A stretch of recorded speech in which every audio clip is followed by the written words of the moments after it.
Hello everyone, this is Arshad from ENHI Secure, and in this presentation we'll talk about the segments feature by SailPoint Identity Now. The agenda of the presentation would be the following: a high-level introduction to access requests, introduction to segments and understanding using a simple example, the implementation overview, the segment REST APIs provided by SailPoint, the advantages and limitations of the feature, along with some feature improvements. Let us start with introduction to access requests. So what is an access request? It is an ability of an end user or manager to be able to request access for an application or a role, right? So when a user navigates himself to the request center, he is displayed with the following three access items to request for: apps, roles, and entitlements. Apps are nothing but a combination of access profiles that can be provisioned for direct connected sources. Roles, on the other hand, are similar to access applications, but we can also have additional membership-based provisioning or role-based access control.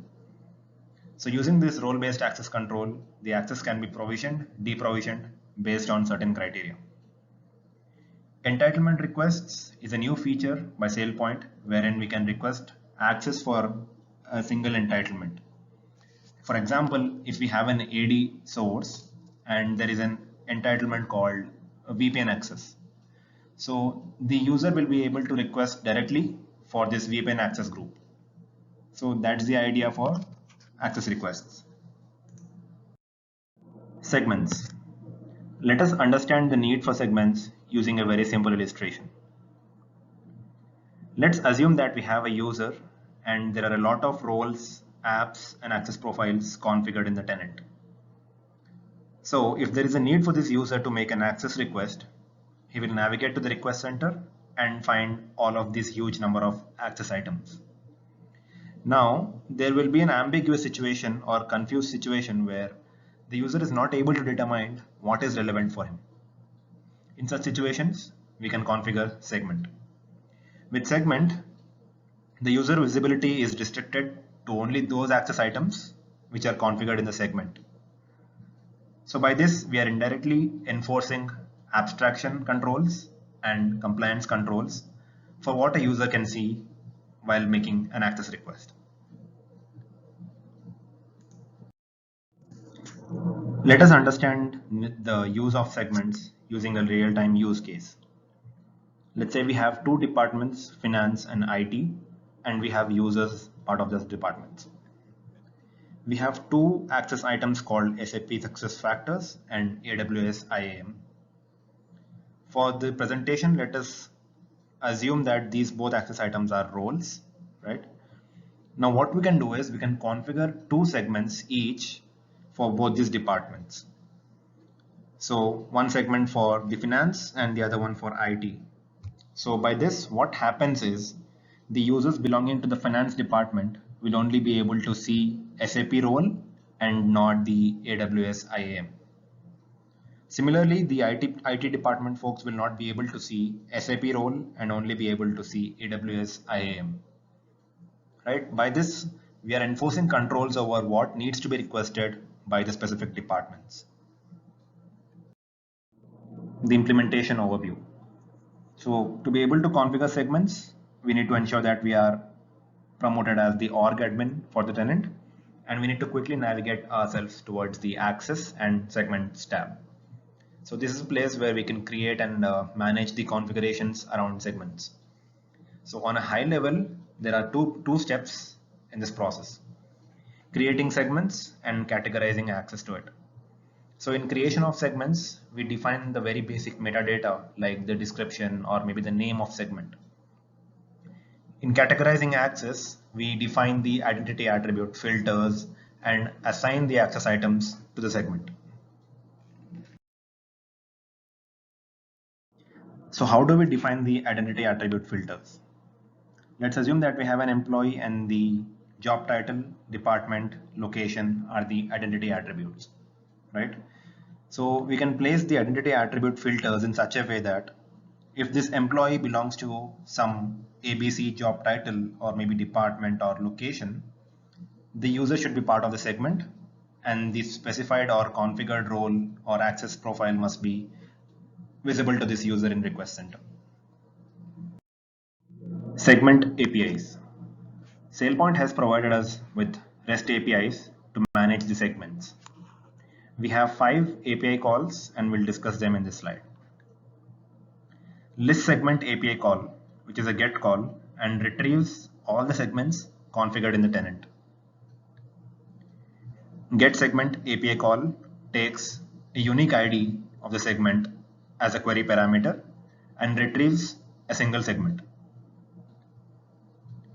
Create segment API call is a post call and accepts a JSON structure by which we can create a basic structure or outline for a segment. Update segment API is a patch API call which takes the unique ID of the segment as a query parameter and JSON as a patch. Delete segment API takes the unique ID as the query parameter and deletes the segment from the tenant.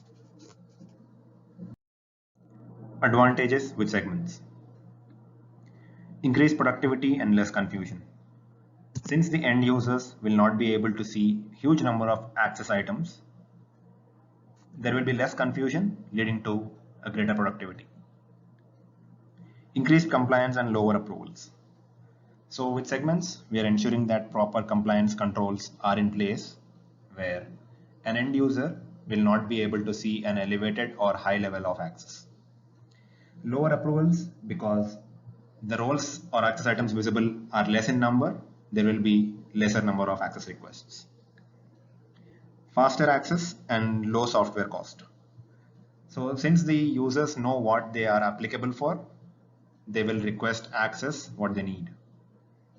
And lower software licensing cost because there will be a greater decrease in the number of accidental provisioning and false access request. Limitations with segments. Since the feature is still under beta, there are few known limitations as of right now. The filters in segments can be only used for identity attributes. So unlike how you can do it for account attributes and entitlements in role membership criteria, you cannot do that here with segments. An identity attribute filter cannot be used more than once. So let's say there is a need or requirement where you need to configure the location attribute more than once, right? So let's say location is Canada and location New York. You cannot have both these values in a single segment because you cannot use it more than once. Entitlement based segmentation is still not available and is part of a future release. Up to 500 segments can be created and not more than that. Future improvements with segments. Since the feature is still under beta, there are a lot of improvements that are considered. Support for entitlement segmentation. So as of right now, we cannot configure entitlements to be part of segments. Only access profiles and roles can be configured. Segment information in IDN search module. So from the search tab, there will be an ability wherein we can find out the segment related information for the identities. Thank you. Please visit and follow us on our social media for more technical updates on SailPoint as well as other OEMs.